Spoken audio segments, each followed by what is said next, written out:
Buenos días, gracias por su compañía. Es jueves ya y avanza al ritmo del 18. A estas alturas creíamos que el guión iba a estar en un punto ya en estos ensayos nacionales, pero no, que va. Para dar paso entonces a la agenda del día, vamos a saludar de inmediato a Nelson. Oigan. Sí, a Nelson, tú lo puedes saludar. ¿Desde su casa? Sí. Sí, fue intencional, una broma. Señores, saludos a Nelson, donde está en casita. Hoy inicia unas merecidas vacaciones, así que le extrañamos en el equipo, pero aquí estaremos igualmente. Que aproveche cada minuto. Yanesi, Pablo, ¿cómo les amanece? Un saludo a ese bon vivant, que la pase bien, que mucho se lo merece. Pues ya ustedes ven que yo estoy aquí como todo mariano, bendito tú eres entre todas las mujeres y bendito es el fruto.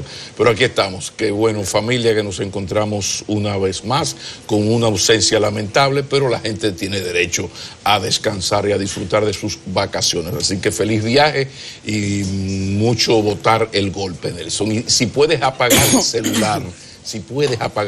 sería muy bueno. Yanesi, ¿cómo tú estás? Muy buenos días, y decirle, voy a estar aquí acompañándolo mientras don Nelson Rodríguez disfruta de unas merecidas vacaciones. Le deseamos lo mejor y todas las recomendaciones de desconectarse son buenas. Así que hoy estamos aquí con ustedes para compartir muchísimas cosas que han pasado como siempre. Pero estoy segura que si Nelson Rodríguez estuviera aquí, hoy dijera que es el Día del Economista, porque él siempre... Anda buscando. Hoy es el Día del Economista en República Dominicana, así que estamos en esta primera ausencia, por lo menos nos faltó el día dedicado, marcado en el calendario para diferentes... para reconocer diferentes casos. Entonces, así es que hoy es el Día del Economista. Felicidades. Y la economía aquí es de las buenas noticias que siempre se mantiene. No, pero tú sabes que en esto es muy bueno una broma. Estamos comenzando el programa. Esto se puede, ¿no? Comenzando el programa, ¿no? Que hay una broma muy buena de que un señor le pregunta al joven, y si usted qué profesión tiene. Ah, mire, señor, yo soy economista. Dice, una gran profesión, una gran profesión. Es una pena que esté en manos de los economistas. De la economía es importante. Vaya un abrazo a todos estos amigos, a los Ernesto Selman, Pedro Silverio, Isa Contreras, Pavela, todos esos amigos economistas, Guarocuya Félix. Pero mire, nuestro economista de cabecera aquí. De tantos. Diego Sosa. Oh, no, tú sabes que Diego él no le gustaría así como economista, no, es asesor financiero, que tiene más feeling. Pero un abrazo también a Diego. Pero mira, esto de los medios y de las redes en el mundo de hoy, caramba, qué complicado, porque ocurrió, quería poner el ejemplo para que un poco uno se vaya acostumbrando a este nuevo mundo. Ocurrió en Kioto, en Japón. Un señor, piensa uno que un enajenado o algo así, entró a un edificio de 3 plantas donde hay una productora de cine y le pegó fuego y le decía y le gritaba: morid, muéranse. 24 muertos, 37 heridos. Entonces, lo que quiero destacar de ese hecho lamentable es cómo el mundo ha cambiado, y tú piensas que se está acabando, pero es que ocurrió una tragedia en Kioto y a los 8.3 segundos, .22, ya uno estaba sufriendo por esto en segundos. Entonces, así está el mundo. Estamos tan bien informados que estamos hasta de alguna manera siendo afectados. Lo que hasta hace 20, 30 años era un gran problema de la humanidad, era la falta de información. Resulta que ahora lo que tenemos es un exceso de información de calidad como esta, pero también mucha información basura. Así que el consejo a Nelson se lo hacemos llegar a ustedes también. Por lo menos 1 o 2 horas al día, busquen su momento y apaguen todo. Porque si se llevan de nosotros, sobre todo el caso de CNN, que es 24/7, entonces, óigame, sobre todo con Adis, tú sabes que Adis está aquí, la veo a las 7, y oye, me digo, mira, Adis, tan buena persona que es Adis fuera del escenario, ¿no? y aquí es terrible. Pero no, una buena, ya que comenzamos con esta dura, es saber que Punta Catalina, las plantas comienzan, por lo menos la número 1, comienza a funcionar, sigue en prueba, pero ya está generando 320 megavatios, y eso es fundamental porque hay pocas cosas más antipáticas, muy pocas, más antipáticas que un bendito apagón. Además, enviarle un abrazo grande a,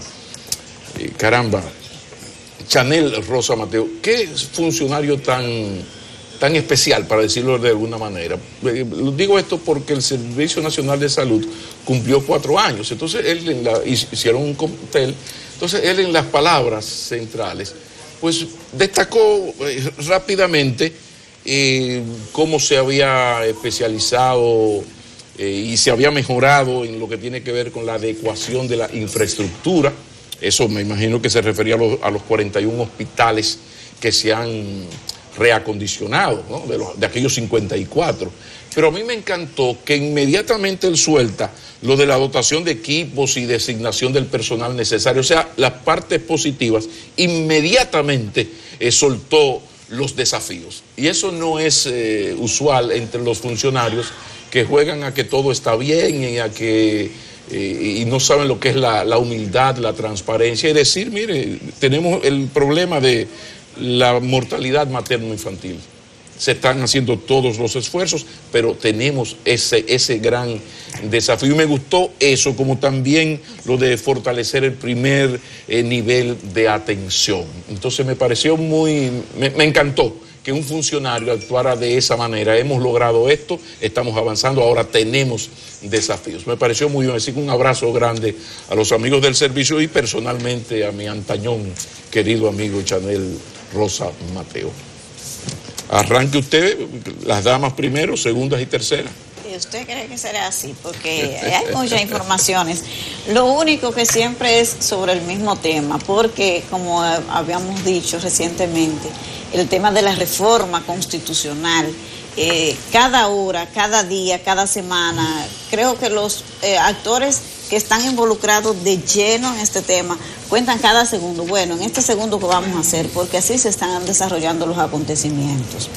En el día de ayer, lo más importante que ocurrió alrededor de este tema fue la manifestación que convocó el expresidente Leonel Fernández frente al Congreso Nacional. Él dijo que fue para firmar un libro que han puesto allí la coalición por el respeto de la Constitución y la democracia, y que fuera para eso, pero fue una manifestación donde participaron muchas personas y el expresidente Fernández se dio un baño de lluvia y se dio un baño de pueblo, porque qué aguacero, señores, caía mientras el expresidente hablaba y se dirigía al público que estaba allí, y el seguimiento que se le dio a este acontecimiento a través de los medios de comunicación.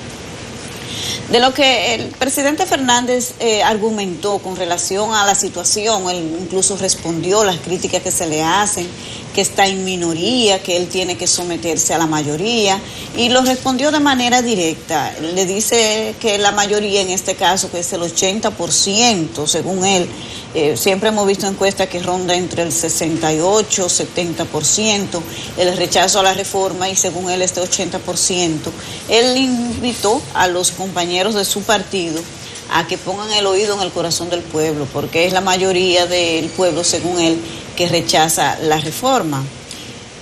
Con relación a lo que dice el presidente Fernández, me llamó la atención su discurso, que aunque argumentó, tiene su teoría sobre por qué él se opone. Sí, lo que dijo con relación al amor que siente por el Partido de la Liberación Dominicana, el respeto que siente por los miembros del comité político y del presidente Danilo Medina, pero que él lamentablemente en esta ocasión no los puede apoyar.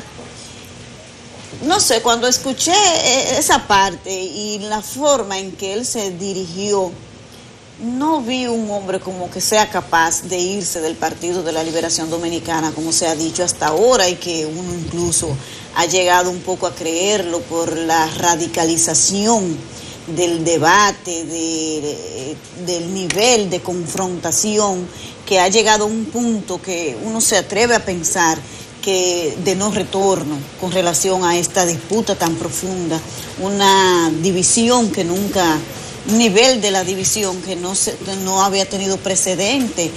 Incluso se ha criticado que sea el presidente del partido que controla el Congreso, que encabeza una manifestación para exigir a ese Congreso que no haga algo que se supone que quiere hacer. Pero no me dio esa impresión de que eso pueda ocurrir. Si ocurre, pues bien, uno tiene derecho a equivocarse. Pero al escuchar así al presidente Fernández, me dio esa idea. Ahora, con relación al camino que ha tomado este tema de la reforma constitucional para la habilitación del presidente Danilo Medina, usted hace más o menos un recuento de los acontecimientos, la gran manifestación que encabezó Luis Abinader, que le fue bien al presidente Leonel Fernández, hizo una convocatoria, le fue bien, mucha asistencia, buena cobertura, sin incidentes, a pesar de los temores de que puedan también desbordarse la pasión en este tipo de actividades. Ya hemos visto el accionar de los diferentes sectores sociales, incluso del factor Estados Unidos, que ha tenido mucha incidencia en este tema. Entonces usted lo pone, coge el calendario y se fija que faltan más o menos 3 semanas para que se cumplan los plazos fatales. En esas 3 semanas, si existiesen las condiciones en cuanto a los votos para someter el proyecto de reforma, se puede hacer.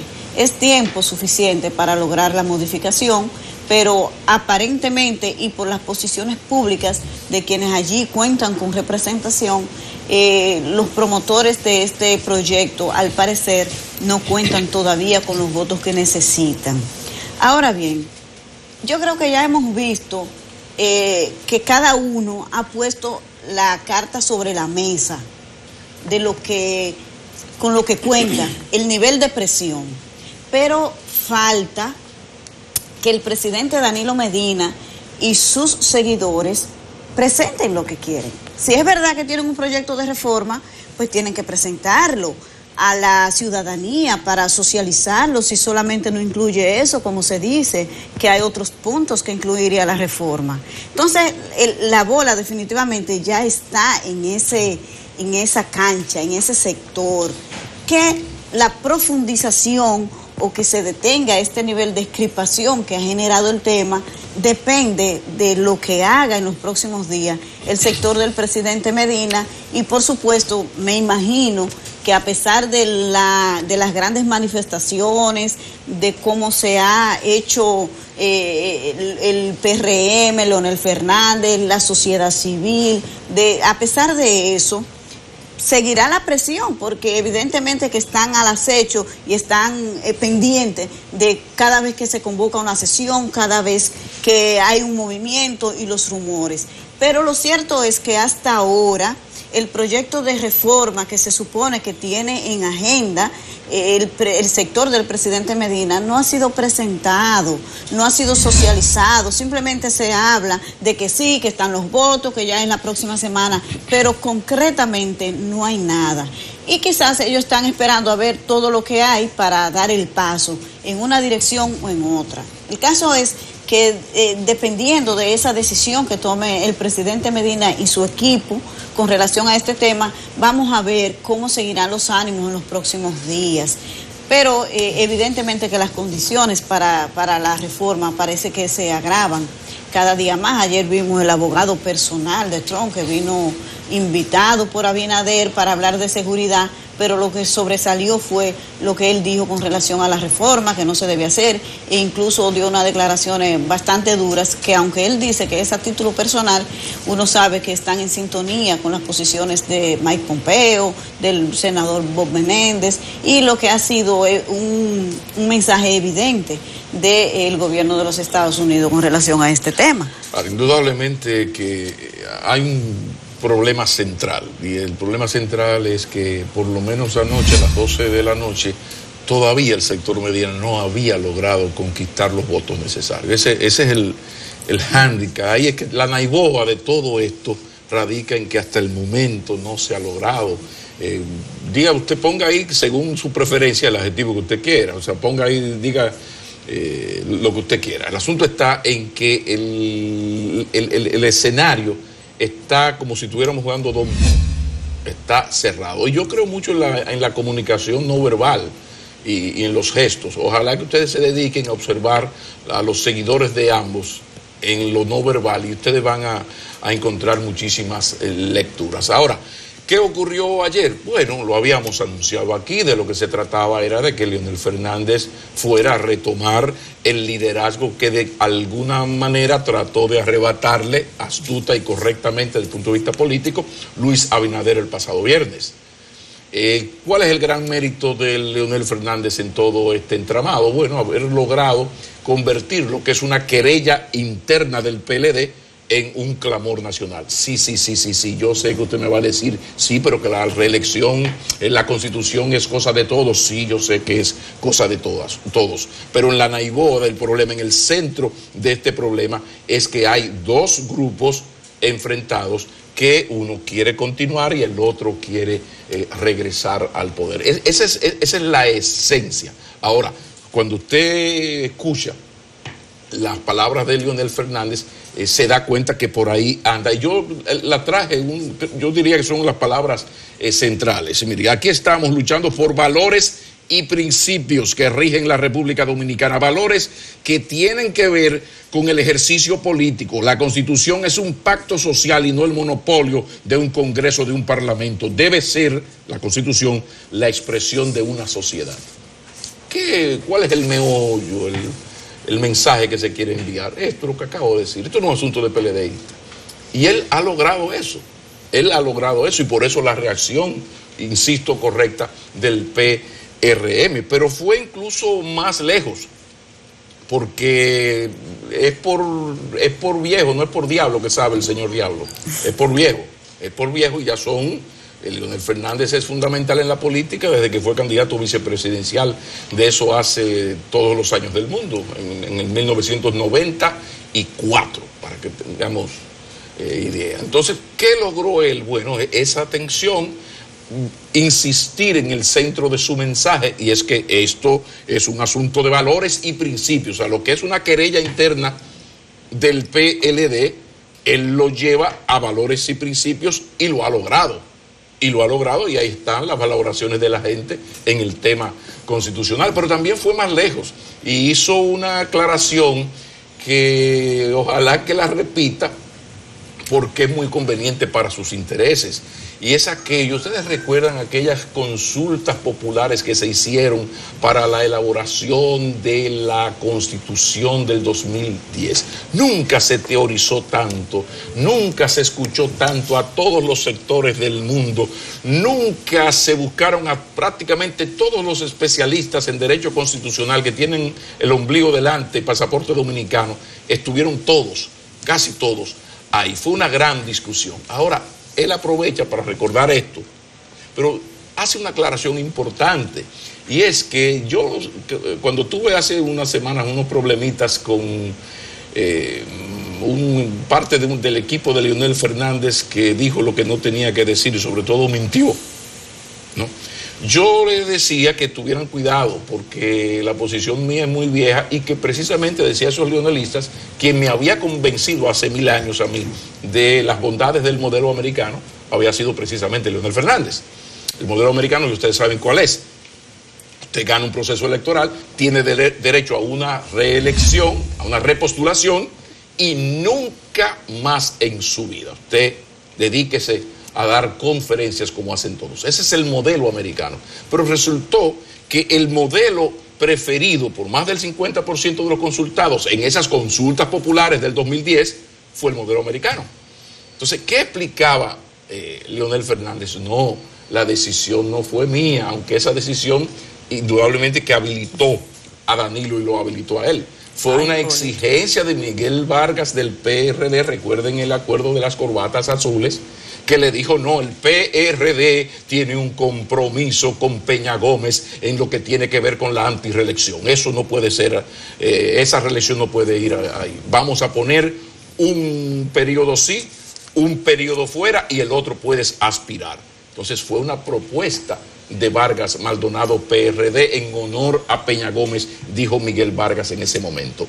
Eso se había comentado, más de uno aquí lo habíamos hablado, pero no lo había dicho la persona que concita la atención. No es lo mismo cuando habla Juancito Pérez Vidal que cuando habla Leonel Fernández o habla Hipólito Mejía o Luis Abinader, Danilo Medina, que además es el presidente para colmo. Es decir, estamos hablando de liderazgos, personas que representan a otras. Entonces, el hecho de que Leonel haya dicho esto pone en el contexto esta discusión que yo insisto, en el centro de todo esto está un partido por la mitad. O sea, el PLD no se ha dividido en términos formales. Ahora, la división es más que evidente y las cosas se están poniendo cada vez peores porque lo menos que se necesita, apurando todo, yo he hablado con los especialistas, es entre 12 y 13 días para la modificación constitucional, a partir de la presentación de la ley de convocatoria.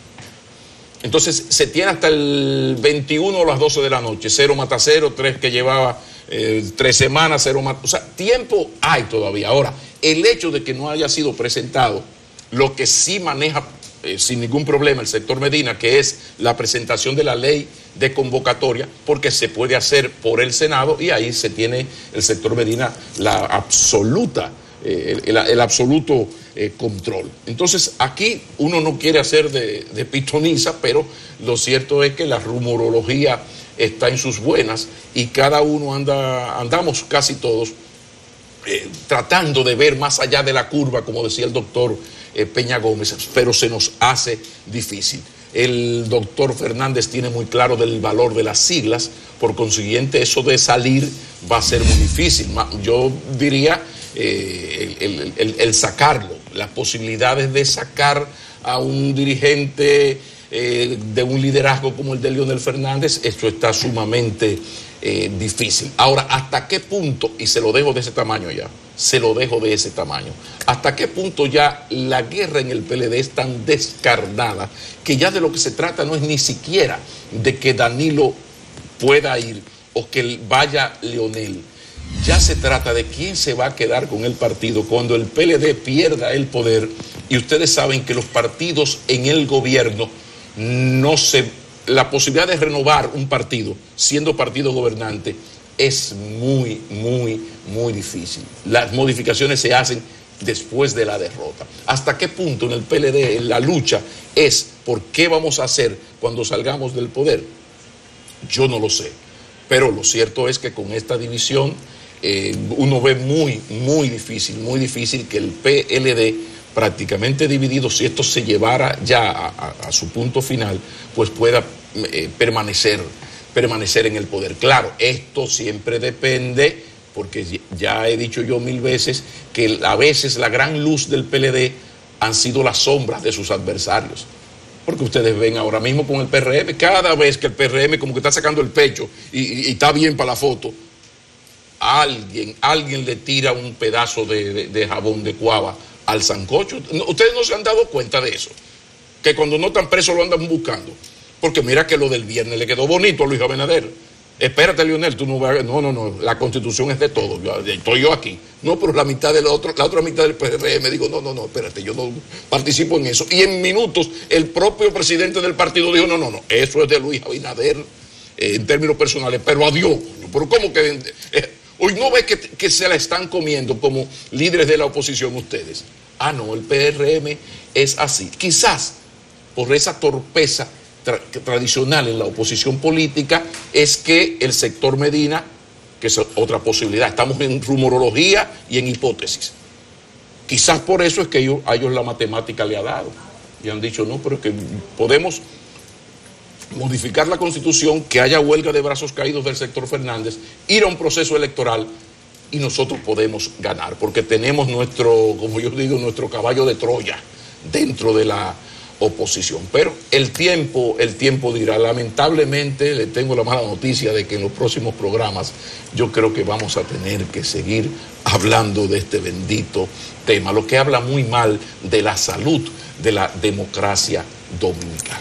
Ay, Dios mío, Pablo. Yo pensaba que íbamos quizás ya a despejar un poco el panorama, que el presidente Medina no iba a esperar tanto para despejar este ambiente ya tan tenso con relación a este tema. Pero lo de ayer ha sido una manifestación contundente y generó mucha expectativa por el hecho de quien la encabezaba, que contra su propio partido. Pero hay otras convocatorias, por ejemplo, para el domingo, la Coalición por la Democracia, que es una organización de muchas figuras de la sociedad civil, pero que es aliada al PRM, ha convocado una manifestación, pero en el altar de la patria, también en contra de la reforma, del cambio, con otros temas, pero enfocado con el tema de la reforma, en contra de la reforma a la Constitución. Es decir, que tal y como decía Pablo, no está fácil despejar el camino hasta que no se tenga bien claro del sector de Medina que quizás no podrán lograr esos votos, por lo menos no de esa manera, si no es a través de un consenso. Pero modificar la Constitución con un consenso antes de que se venzan los plazos fatales parece que no está tan fácil por el nivel de rechazo. Quizás el PRM, que es el que podría acceder a un acuerdo de ese tipo, tiene miedo por el efecto que podría tener en ese partido someter apoyar un proyecto de reforma que tiene tanto rechazo en la población. Pero con relación a la situación interna del PLD y las posibilidades de expulsar a Leonel Fernández y su gente, lo cierto es que legalmente, aunque usted vea toda esta rebelión de la minoría contra la mayoría, como dicen los danilistas, los seguidores del presidente Medina, del comité político, es que ellos no han cometido violaciones. Si usted lo ve un poco en frío, usted toma el acuerdo del 2015, que al ser aprobado por la Asamblea de Delegados, que es la que aprueba los estatutos, eso adquirió un carácter estatutario. Por tanto, apegarse al cumplimiento de eso no es violatorio de los estatutos del PLD. Que tú expreses que estás de acuerdo o en desacuerdo con algo, bueno, pero eso te protege la ley, te protege la Constitución y los propios estatutos. Pero precisamente por eso creo que el tema no se ha llevado al comité político, porque precisamente en eso de los 15 puntos se aprobó algo también que dice que las decisiones del comité político se toman con las 3/4 partes, creo que serían 27 votos de los 35. Y el sector de Medina creo que le falta un voto para llegar a ese número. Entonces eso es lo que explica que usted ve que no lo someten en el PLD, que por qué lo mantienen fuera. Sí, evidentemente podrían tomar una decisión institucional que eche atrás aquella decisión del 2015, pero al parecer que Fernández y su gente se ocuparon de garantizar que eso no fuera fácil de variar a lo interno del PLD en aquel acuerdo que se hizo para la reforma del 2015.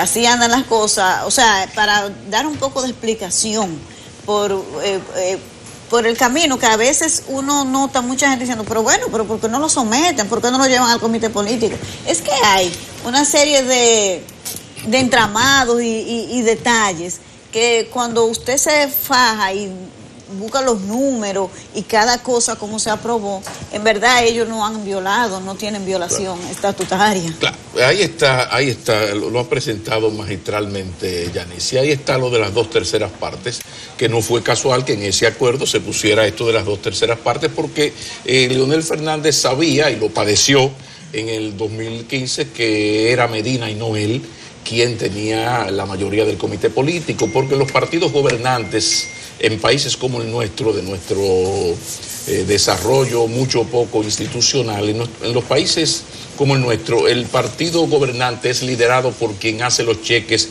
y firma los nombramientos, así de duro. Y hay un artículo magistral precisamente de Leonel Fernández, que a veces yo no entiendo al profesor Fernández, porque fue él que escribió el artículo, de que él tiene que saber, porque lo escribió, que en un partido, el líder, ¿quién es? El que nombra y cancela, el que maneja el presupuesto nacional. Por eso ustedes vieron cómo entre el 16 de agosto del 2012 y el 16 de agosto del 2016, todo se derrumbó para el leonelismo en términos de que la misma relación, el famoso 70-30, 65-35 que había Fernández-Medina, pasó a la misma lógica dentro del PLD, pero en contra de Fernández. ¿Por qué? Bueno, porque el que tiene el poder es el sector Medina. Entonces, esto es la cosa más normal. ¿Dónde está el punto? Y ya terminamos. ¿Dónde está el punto? Es lo que yo llamo el pecado original. O sea, toda esta discusión gira en el punto 1 del acuerdo que se firmó. Se firmó un acuerdo porque tú quieres que yo te permita y te apoye una modificación constitucional para que tú puedas ir de candidato nueva vez. Sí, yo te voy a apoyar, pero me tienes que firmar un acuerdo. En ese acuerdo, no el punto 2 ni el 3, el 1 decía que había que hacer lo que se hizo. Modificar el artículo 124 y poner un transitorio el 20, que lo único que le faltó fue ponerle el nombre de Danilo Medina. ¿Qué pasa? Han pasado 3 años y unos meses y ahora resulta que el sector Medina quiere volver a modificar la Constitución para que pueda el sector Medina, el presidente Medina, ser el candidato. Entonces, la guerra ha venido en ese espacio. ¿Qué es lo que agrava esto? La sabiduría popular, que vos lo citaba mucho: si me engañas una vez, sinvergüenza es; si me engaña 2, sinvergüenza yo. Es decir, hay un nivel de desconfianza que la presencia de Quirino y lo de Jaime Bailey ya llevó a sus niveles insoportables, aunque no sean ciertos, cuidado, porque en esto la verdad es lo menos importante.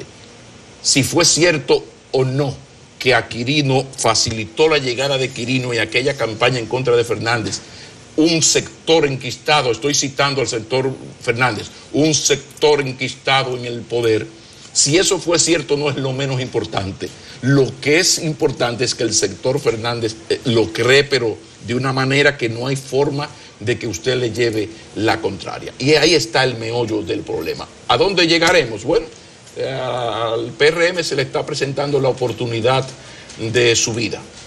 Vamos a ver qué va a hacer con esa oportunidad, porque hay gente que lo que sirve para estar en la oposición y cuando le llega la hora de la verdad no saben qué hacer precisamente con esa oportunidad. Estaremos aquí para comentar esa posibilidad. Saben que todos esos juegos de los partidos políticos siempre serán más fáciles cuando tú estás ante un ciudadano frágil. Por eso es tan importante la construcción de un mejor ciudadano, y eso en la materia educativa es indispensable. Así que en el próximo bloque vamos a hablar con la directora de evaluación de la calidad educativa del Ministerio de Educación, la señora Ansel Schecker. Nos acompaña en una entrevista de lujo que usted no se puede perder. Todo eso que se cuestiona de la calidad educativa, los cambios que han venido o no han venido, la inversión que ha provocado, de todo eso hablaremos en minutos. No se despegue. Qué bueno que continúan con nosotros en Enfoque Matinal. Y también es bueno que vamos a desconectarnos un poco del tema de la reforma constitucional para hablar de un tema que siempre ha estado en el centro del debate en el país. Vamos a hablar de la calidad de la educación. Y para eso tenemos hoy aquí a Ansel Schecker, que es la directora de evaluación de calidad del Ministerio de Educación. Gracias por aceptar nuestra invitación. Gracias por venir a Enfoque Matinal. Buenos días, muchísimas gracias a ustedes por permitirme compartir este espacio. Ansel, sí, de entrada yo creo que hay que plantear la nueva modalidad que ustedes tanto repiten, que es hacer un currículo por competencias. ¿Qué significa eso? Para que comencemos entonces a analizar cuáles son esas competencias, en qué nivel estamos y cómo va avanzando la inversión versus el resultado. Sí, parte de las reformas que ha tenido el sistema educativo dominicano tienen que ver con el desarrollo, el diseño de un nuevo currículum con un enfoque de competencias. Este currículum lo que plantea es desarrollar competencias fundamentales y específicas en los estudiantes. Esto tiene que ver con desarrollar la capacidad y las habilidades de poner en práctica su conocimiento en distintas situaciones, en distintos contextos. Es decir, que más allá de conocer, es saber qué hacer con eso que conozco. Entonces, por eso se ha desarrollado para todas las áreas este enfoque. Ha sido de manera gradual, es un proceso que empezó desde el 2015 y ha ido gradualmente implementándose y desarrollándose en las escuelas. Ya se tiene el diseño curricular tanto, o sea, completo del nivel inicial, del nivel primario y del nivel secundario, pero su aplicación ha sido paulatina. Ya está en implementación el nivel primario y el nivel secundario también ha iniciado en sus primeros ciclos. Sabemos que esto es un proceso a largo plazo porque implica cambios en los enfoques, en los paradigmas, en los contenidos y también en la formación y la práctica del docente. ¿Y qué cambios que uno pueda entender, que la gente pueda entender? Podemos hacer referencia cuando se habla de un currículo por competencias.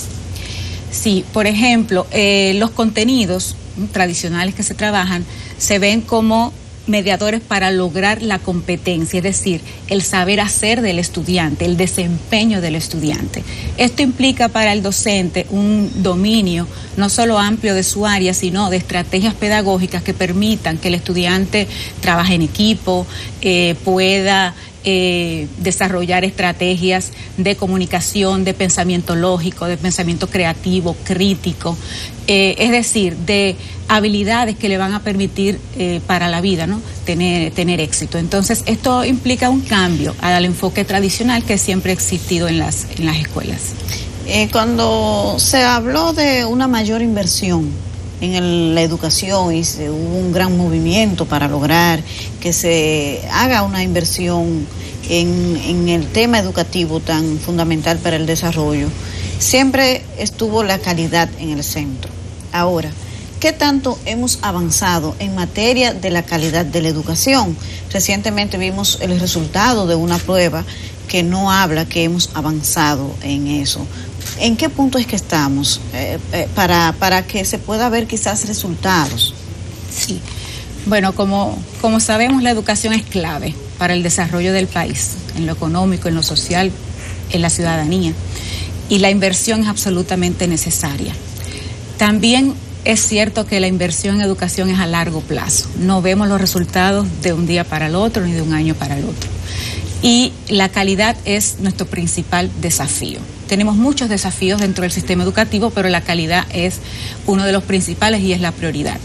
Se ha ido avanzando en términos de mejorar poco a poco esos procesos de aprendizaje y de logro de calidad, pero todavía nos falta.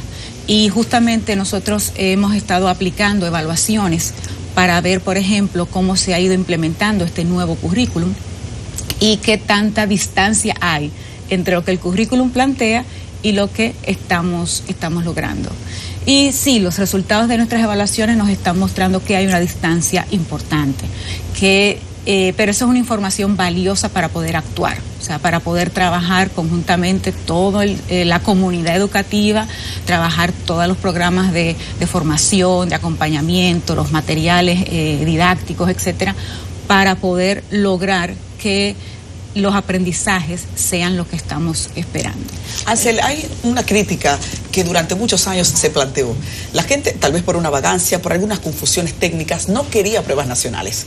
Vemos que ustedes hace 2 años desmontaron para los muchachos de 6º grado, ¿verdad?, las pruebas nacionales. De octavo grado, pero no lo hicieron para los adultos. ¿Cuál es la estrategia? ¿Cuál es el avance que ustedes esperan ver en esos muchachos desmontando esa prueba calificativa? Y al mismo tiempo, ¿por qué en los otros no?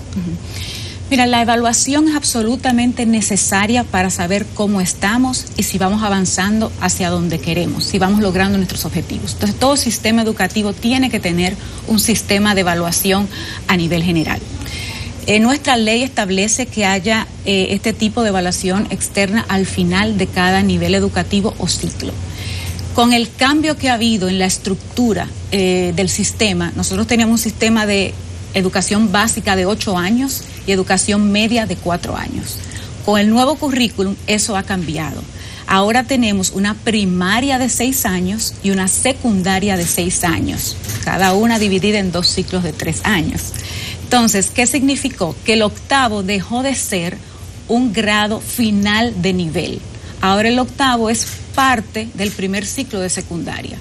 Al ya no ser el nivel final para el nivel básico, ya no tenía razón de ser la prueba nacional, porque ya no iba a haber una certificación en ese grado, porque ya no era el nivel básico.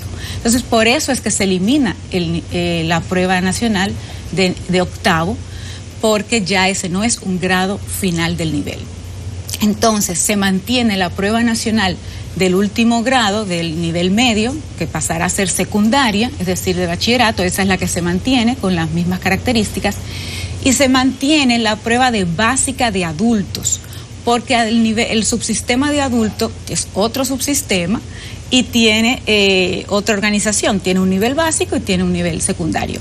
Esas pruebas se mantienen, y en parte la Dirección de Educación de Adultos quiso que se mantuviera, porque es una manera de poder certificar, ¿sabes? Los adultos tienen unas modalidades flexibles, o sea, ellos no van todos los días, es otro tipo es más semipresencial. Entonces, esta prueba pues ya da como ese cierre a ese proceso.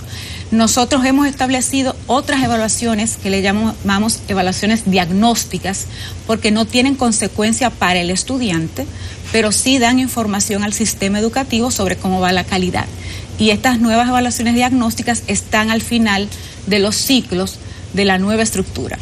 Hicimos en el 2017 una en tercer grado de primaria, ahora 2018 hicimos en sexto grado de primaria, ya para esos dos tenemos los resultados, y justo ahora en mayo, junio, hicimos para tercero de secundaria, antiguo primero de media, que es el nuevo ciclo de secundaria. Esos datos todavía no están listos.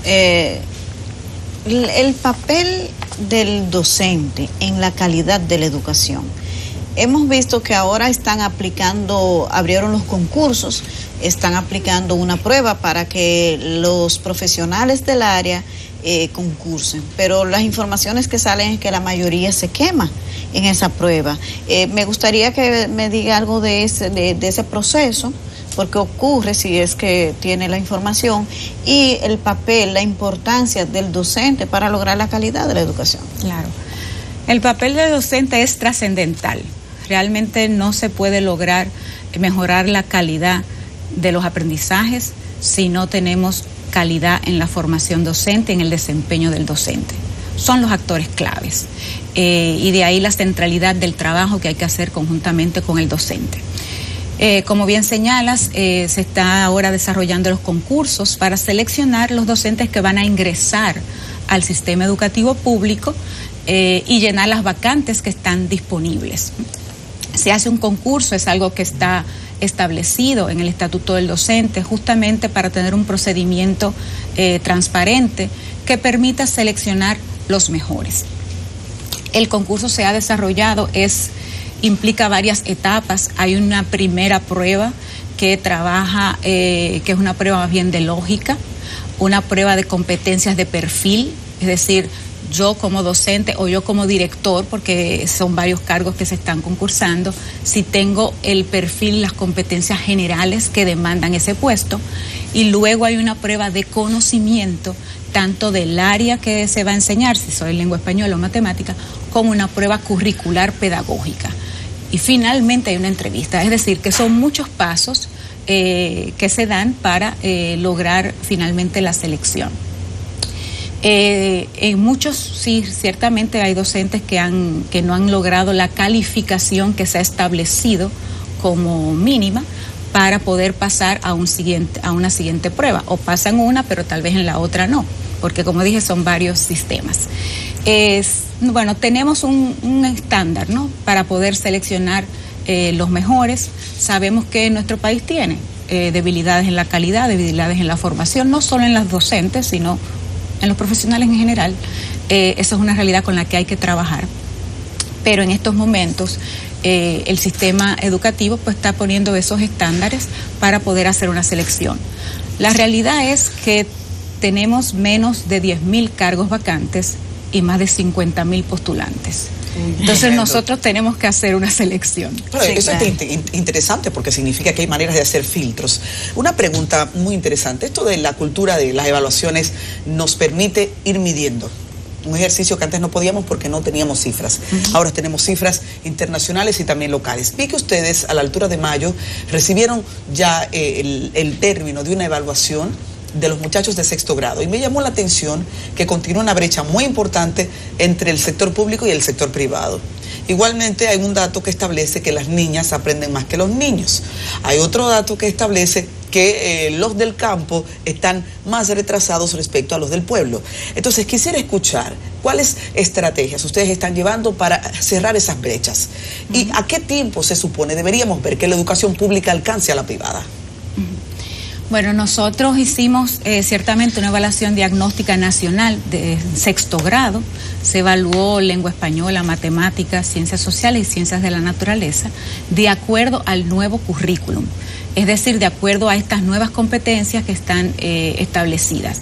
¿Qué significa eso? Que las pruebas les plantean al estudiante situaciones en las cuales él tiene que aplicar el conocimiento para responder. Es decir, no te están preguntando un dato, una fecha, sino que te están poniendo a resolver problemas, a comprender, a analizar, a relacionar.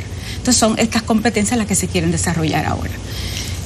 Por ende, cuando vimos los resultados, vimos esa distancia, ¿no? Todavía entre este currículum nuevo que nos hemos planteado y los resultados que estamos alcanzando. De alguna manera es esperable en el sentido de que sabemos que es un proceso a largo plazo. Esto nos permite tener la línea base para poder seguir monitoreando, como bien señalabas. De hecho, vamos a volver a evaluar sexto grado en 2 años, lo vamos a volver a evaluar para dar ese tiempo a implementar planes de mejora. Lo que hemos hecho es dar estos resultados a conocer. Para el año escolar siguiente se van a estar realizando talleres en cada centro educativo para analizar esos resultados, poder identificar las debilidades encontradas y poder establecer esos planes de mejora ya con estrategias pedagógicas específicas. ¿Y la prueba PISA, la van a aplicar de nuevo o la están aplicando? PISA, que es la prueba internacional de estudiantes de 15 años, se aplicó en el 2018. Y sus resultados van a estar en diciembre de 2019, o sea, ahora en este diciembre. Estamos conversando con Ansel Sheker, dominicanísima, así como la ven, rubia con apellido libanés, pero esta mujer es dominicanísima. Es la directora de evaluación de desempeño, no, de la calidad educativa del Ministerio de Educación. Vamos a una pausa comercial, pero con esta interesantísima conversación regresamos en breve. Tenemos abierta una entrevista con la directora de calidad educativa del Ministerio de Educación, la señora Ansel Sheker. Ya antes teníamos abiertas algunas preguntas, hablábamos de la evaluación de los muchachos de sexto, que nos arrojaba datos interesantes para desafiar el progreso. Pero quisiera ahora entrar en un escenario particular de los cambios que hemos tenido. La educación ahora lleva al estudiante prácticamente por el día completo a las aulas. Eso significa que llegaremos a un punto en que la influencia de las aulas podría ser inclusive mayor que la de la familia. ¿Qué rol ocupa la familia en esto de hacer crecer a un niño con capacidades que pueda enfrentar un currículo por desempeño? La familia es fundamental. Yo creo que su rol nunca se puede relegar ni delegar. Ciertamente hemos ido avanzando en lo que es la jornada extendida, y los estudiantes están pasando 8 horas en la escuela, esperando que ese tiempo pues les permita desarrollar aún más todas sus habilidades de manera integral. Pero la familia es fundamental y se requiere que la familia acompañe, apoye a los estudiantes, a los niños y niñas en todo el proceso educativo. Y de hecho eso es uno de los clamores muchas veces de las escuelas, ¿no? El querer que la familia se integre, que haya una comunicación, que realmente estemos todos en el mismo plano, ¿no? Para poder lograr ese desarrollo integral de los estudiantes. Vital, Ansel, disculpa, un niño que regresa a las 5 de la tarde de la escuela, ¿debería a esa hora traer tareas? ¿Deben los padres a esa hora hacer tareas? ¿Ya no está agotado el niño de una jornada educativa? ¿Cuál tiene que ser el ritmo? Porque todo esto también implica enseñar a los padres. Es una dinámica nueva. Entonces, si me paso el día entero, de 8 de la mañana a 5 en la escuela, a las 5 ya estoy cansada de la escuela.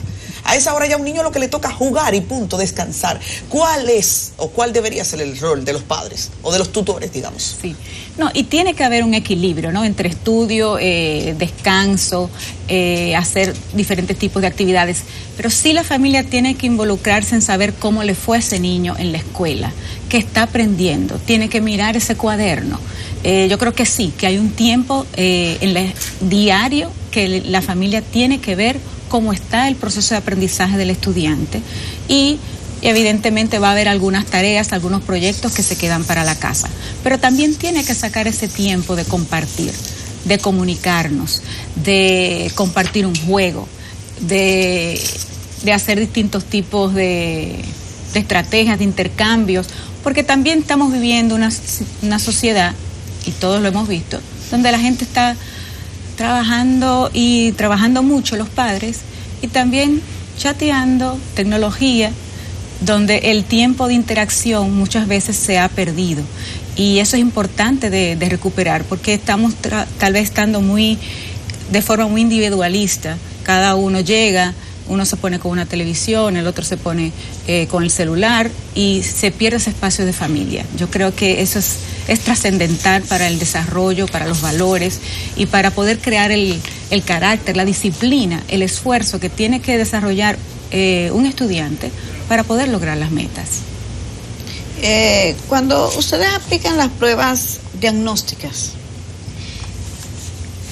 a partir de ahí, me imagino que tienen nuevas estrategias, usted ya lo ha explicado bien. Ahora, para la tanda extendida, ¿qué nuevo tendremos para el área de la formación, para mejorar la calidad del estudiante, para este nuevo año escolar? ¿Qué tienen en agenda?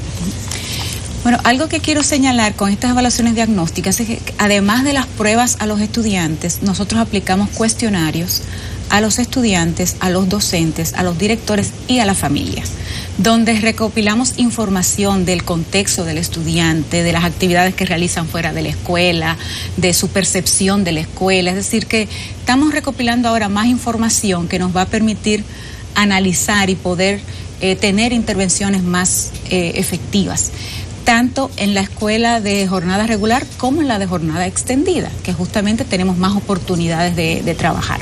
Entonces, en este año escolar que viene, se tiene previsto justamente jornadas de formación para, tanto en gestión como en la parte docente, a partir de los resultados que tenemos, para que cada centro educativo elabore su propio plan de mejora en base a las debilidades específicas que se han detectado a través de la evaluación y pueda entonces trabajar con talleres, con los docentes, con las familias, también la supervisión y el acompañamiento. Hay de hecho una estrategia que se llama Estrategia de Formación Continua centrada en la escuela desde el Ministerio, donde el distrito escolar, con apoyo de algunas universidades inclusive y organizaciones, trabajan con cada escuela, claro, eso poco a poco, ¿no?, para poder ir armando este plan e implementarlo, de manera que podamos lograr mejores resultados en las próximas evaluaciones. Hemos tenido problemas en la lectoescritura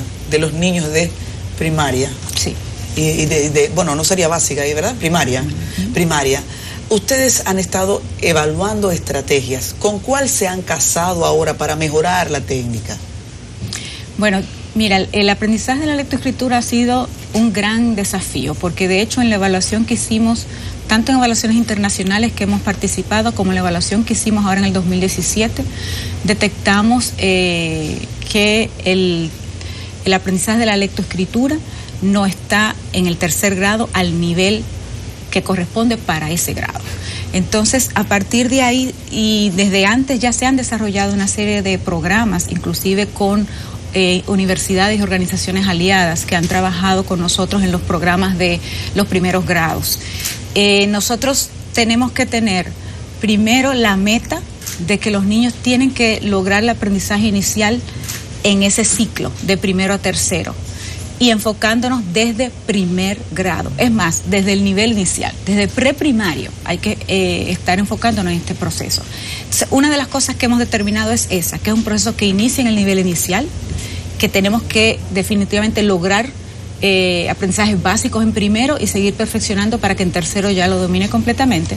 Ahí se requiere un enfoque equilibrado entre lo que hemos llamado enfoque comunicativo, es decir, donde el estudiante esté desde el principio expuesto a textos, a cuentos, a noticias, a poesías, es decir, que esté en contacto con lo que es la lengua escrita y que él pueda entender la importancia y la utilidad, ¿no?, la razón de ser de por qué hay que leer, por qué hay que escribir. Esto lo trabajamos de manera que él lo vea en lo cotidiano, o sea, cómo se lee y cómo se escribe en lo cotidiano. Y ahí la familia tiene mucho que ver en desarrollar esta cultura de lectura.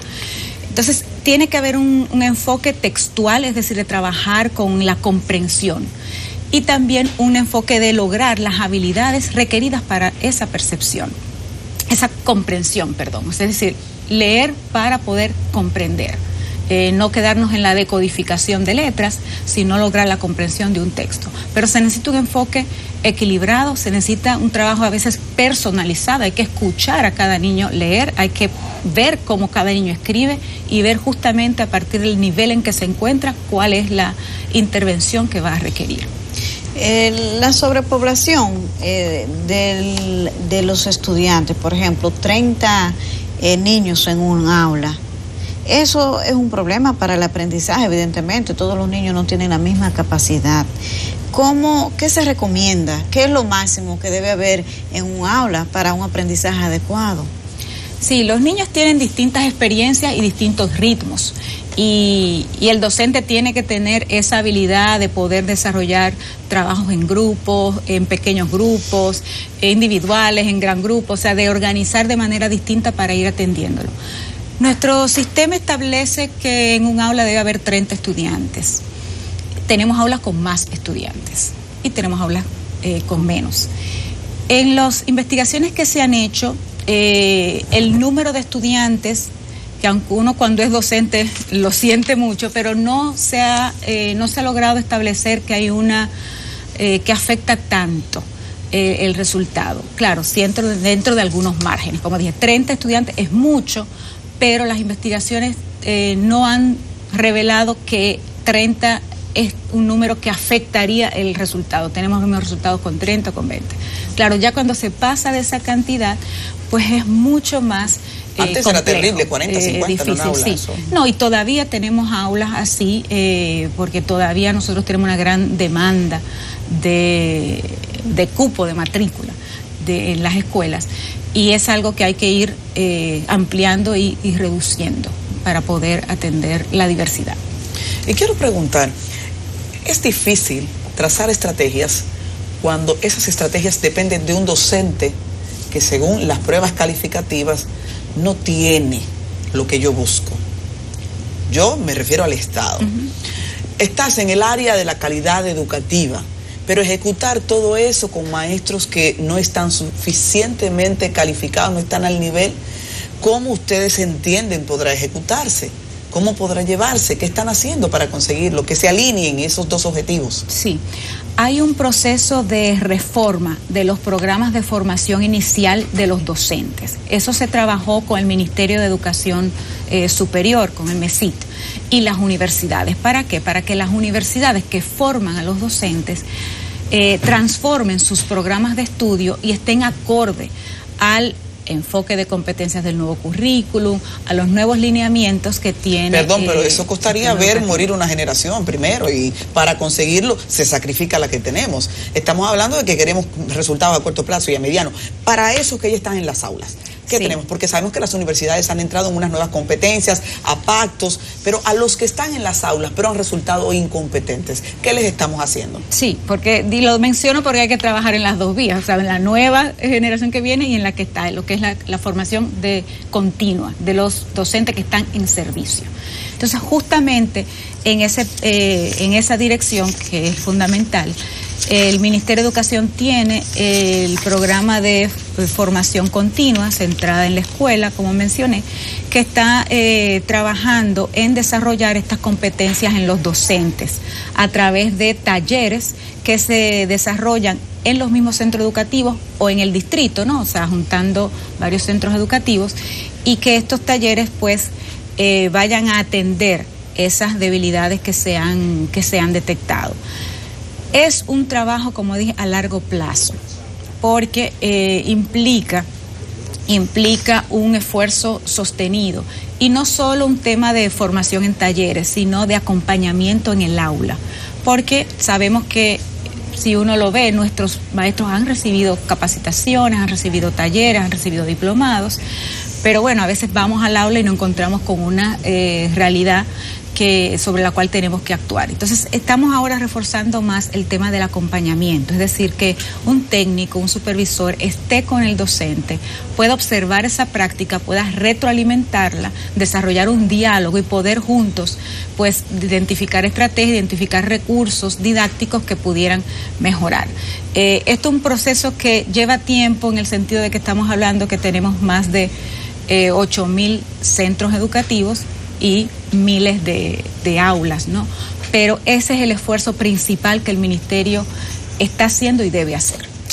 Bueno, señores, interesante la conversación con la directora de evaluación de calidad del Ministerio de Educación, Aceles Checker.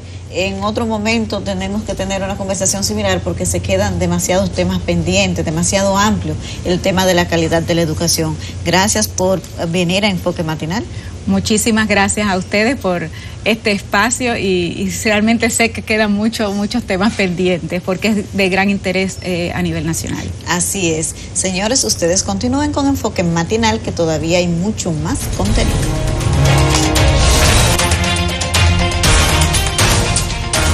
Muchísimas gracias por acompañarnos en Enfoque Matinal. Ahora vamos a la versión del semáforo, la noticia roja, la amarilla y la verde para hoy. Iniciamos con la roja. Fíjense ustedes, en muchas ocasiones estamos ante remodelaciones de escuelas que se eternizan y que solo se ven en la confrontación de comunidades que están desesperadas porque sus hijos puedan estar en un mejor acondicionado plantel. Pero en el día de hoy vale la pena muy temprano destacar el peligro que significa llevar a los niños a una escuela en remodelación. Un peligro que provoca que hoy una familia esté ante el velatorio de una bebita a la que le cayó encima el portón de una escuela, exactamente en Santiago, la escuela Isabel Caraballo García, en Las Cabullas. 6 años de edad tiene esta niñita, residente con su familia en La Vega. ¿Qué ocurrió? Un portón estaba flojo. Abrieron la puerta unos maestros, 3 niños pequeños se quedaron jugando con el portón, algo normal cuando usted tiene demasiados niños interactuando. Y fíjense ustedes que estamos ante menores que estaban solo jugando ahí de manera circunstancial. No estamos en un abierto año escolar. Esto lo traemos a colación porque el Ministerio de Educación esta semana ya aperturó la jornada para remodelación de escuelas. El año escolar terminó.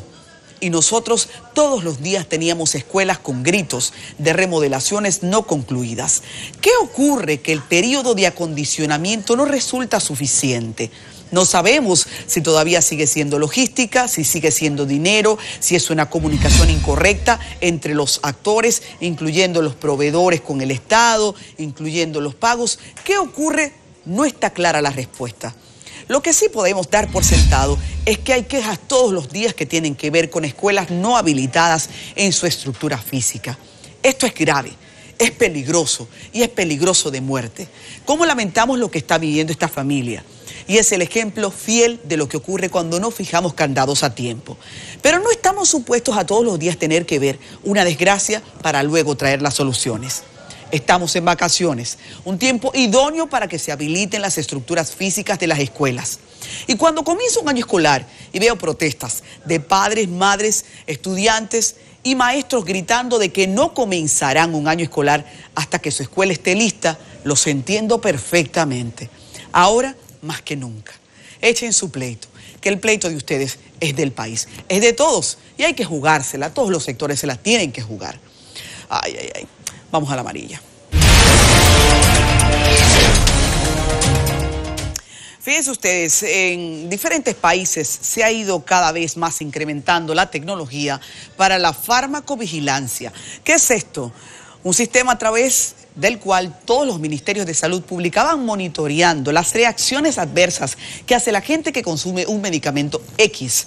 Eso genera rápidamente unas estadísticas que permiten establecer responsabilidad que tenga que ver con el sector público, con el sector privado o inclusive con la industria farmacéutica, un sector comercial que ha crecido muchísimo. Ayer el ministro de Salud Pública anunció que ya se disponía a través del portal de Salud Pública un monitoreo para las reacciones adversas de los medicamentos. Eso llega en muy buen momento.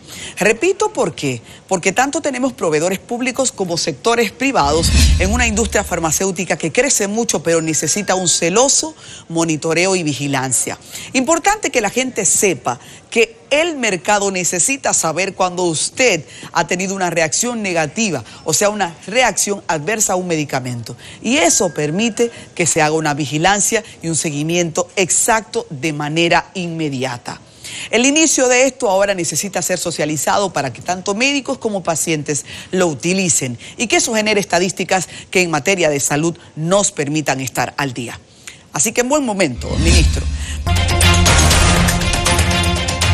Gracias por acompañarnos. Aquí en Enfoque Matinal ahora vamos a una entrevista inusual, señores. Así lo voy a decir.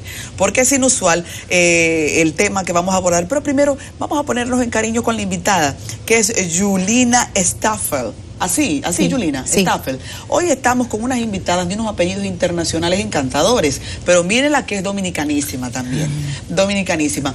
Y Julina está justamente aquí porque encabeza, es la directora ejecutiva del Banco de Alimentos de República Dominicana. Y antes de entrar a la entrevista decíamos que también ella encabeza un movimiento para que no haya desperdicio de alimentos. Si uno ve eso en países desarrollados, se dice aquí se desperdicia alimentos de verdad, porque lo que tenemos datos es de que hay mucha pobreza. Entonces vamos a las realidades.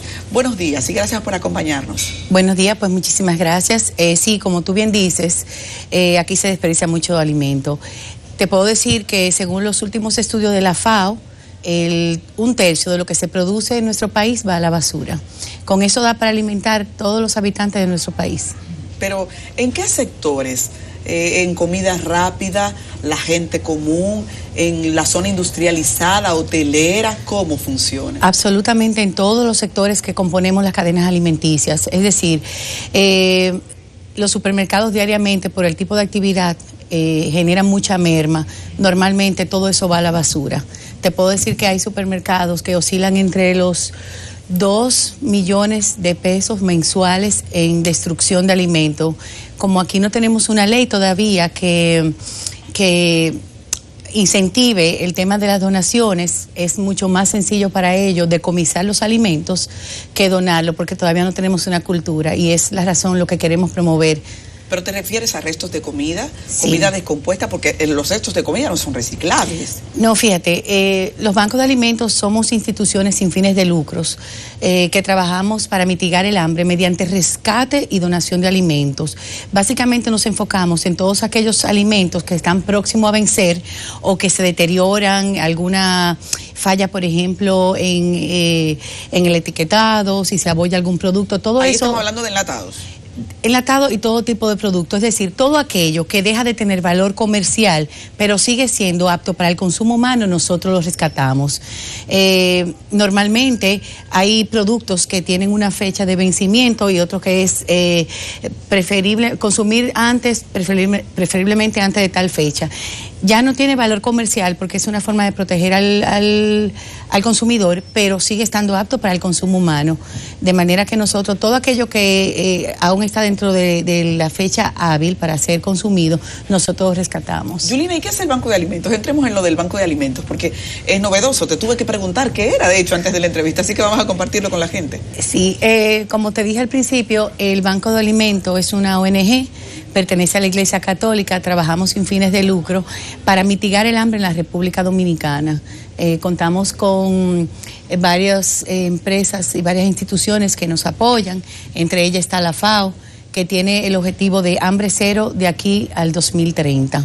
No obstante, la FAO ayudará en logística, pero recogiendo alimentos que puedan llevar a pobres aquí con quién cuentan, empresas o la misma FAO hace un presupuesto asignado para esto. Sí, también tenemos el apoyo de la vicepresidencia a través de su programa ProSoli y otras instituciones, pero nosotros lo que hacemos es agrupamos. Actualmente, en el momento solamente tenemos 44 instituciones y a su vez tienen más de 2.500 personas. 44 instituciones a las que ayudan o que aportan alimentos para ayudas. Que atendemos, son instituciones con inseguridad alimentaria. Ok.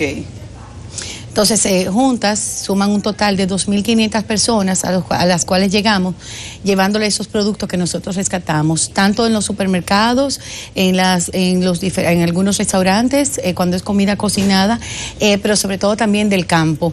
Traemos productos diariamente con magnífica calidad, los cuales sumados le hacemos lo que llamamos un mercado. Le entregamos una cantidad X de kilos por mes según la cantidad de personas que ellos atienden.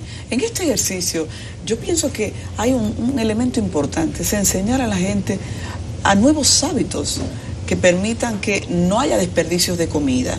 ¿Ustedes tienen alguna estructura para educar a la gente, a las familias o a las instituciones? Correcto. ¿Qué consejos le podemos dar a la gente? Correcto. Nosotros tenemos el honor de presidir el Comité Nacional para la Reducción de Pérdida y Desperdicio de Alimentos.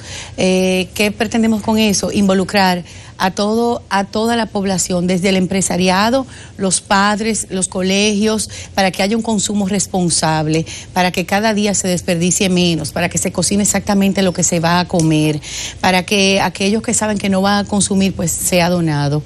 De manera que sí, que es una labor titánica que tenemos que llevar a cabo en términos de concientizar contra la pérdida y desperdicio de alimentos. De hecho, en ese comité estamos tratando de elevar políticas públicas que contribuyan al desarrollo sostenible, a la conservación del medio ambiente y también al desarrollo económico. Todo lo que impacte, todo lo que sea apuntando hacia la reducción de la pérdida y desperdicio de alimentos, pues el Comité Nacional está enfocado en eso. ¿El Banco de Alimentos opera para momentos de catástrofe o se mantiene durante todo el año trabajando en esa cadena de ayuda? Permanentemente, ese es básicamente en eso nos basamos. Estamos constantemente rescatando alimentos y inmediatamente lo donamos. De hecho, tenemos una alianza muy interesante que acabamos de hacer con KFC. Es una de las primeras cadenas que se une, que decide no desperdiciar alimentos, de manera que nosotros todos los pollos que ellos... las cadenas de comida rápida botan muchísima comida, pero KFC dijo no más. Ya no son comercializables. Correcto. Ellos lo que hacen es que aquello que durante el día no se vendió, pues ellos lo frizan con todas estrictas normas de manufactura, de manejo de alimentos, y al otro día nosotros lo pasamos a recoger y ya al mediodía ya eso está distribuido en cualquiera de las instituciones. Es una muy buena noticia. Yo pienso que pueden hacer un trabajo de seguir captando clientes de comida rápida. Por supuesto, eso es lo que quisiéramos hacer. Esto es un asunto de sensibilizar, de formar y de responsabilizar a toda la población, de que no se desperdicie, que existe una institución que es el Banco de Alimentos. Hay más de 900 bancos alrededor del mundo y todos nos encontramos agrupados bajo la red mundial llamada The Global Food Banking Network. ¿Y dónde está el Banco de Alimentos? El Banco de Alimentos está en la autopista Duarte, en el kilómetro 13,5. Cualquier persona que esté mirándonos y que desee ser parte, ¿qué debe hacer? Bueno, mira, buenísima la pregunta, porque normalmente los bancos de alimentos se sostienen es a través de los voluntariados, de personas que donan su tiempo, sus conocimientos, sus recursos, a fin de fortalecer las operaciones de los bancos de alimentos. Nosotros de manera prioritaria quisiéramos pues hacerle un llamado a todos los empresariados, todas las personas que trabajan en el área, en el segmento de la alimentación y todos aquellos productos que puedan ser útiles para el consumo humano, que se acerquen al Banco de Alimentos y sean parte de nosotros, que comiencen a donar, porque hay mucha necesidad, el hambre cada día crece más y no tiene techo. Entonces es importante en países como lo nuestro que todo el mundo se sume, que todo el mundo se responsabilice y que no bote absolutamente nada. Ya sea comida, ropa, nosotros lo rescatamos todo. Tenemos muchas instituciones y muchas personas con necesidad, con inseguridad alimentaria, y no solo de pan vive el hombre. Es la razón por la cual aceptamos, al igual que en todos los bancos a nivel mundial, donativos de ropa, mobiliarios. Una credencia que no es útil para una oficina puede ser útil para un orfanato, para un hogar de ancianos. Es decir, que nosotros todo lo que es apto para el consumo o la utilización humana, nosotros lo rescatamos. Te felicito junto a tu equipo. Así terminamos entonces este encuentro muy refrescante con la directora del Banco de Alimentos, Julina Steffel, que está también haciendo un llamado a que no se desperdicie la comida. Un consejo muy oportuno, que eso también sana el bolsillo. Gracias, Julina, por estar con nosotros. Vamos a una pausa. Un placer. Adis, ya hemos llegado a la parte final. Sí, solo para despedir y de paso recomendarles que no se despeguen del televisor porque ahora viene Ana Simón aquí, la agenda de SDN siempre muy interesante. Buenos días, los caballeros. Nelson, recuerden temprano, les dijimos está de vacaciones y Pablo ya mañana temprano de nuevo está con nosotros. Buenos días.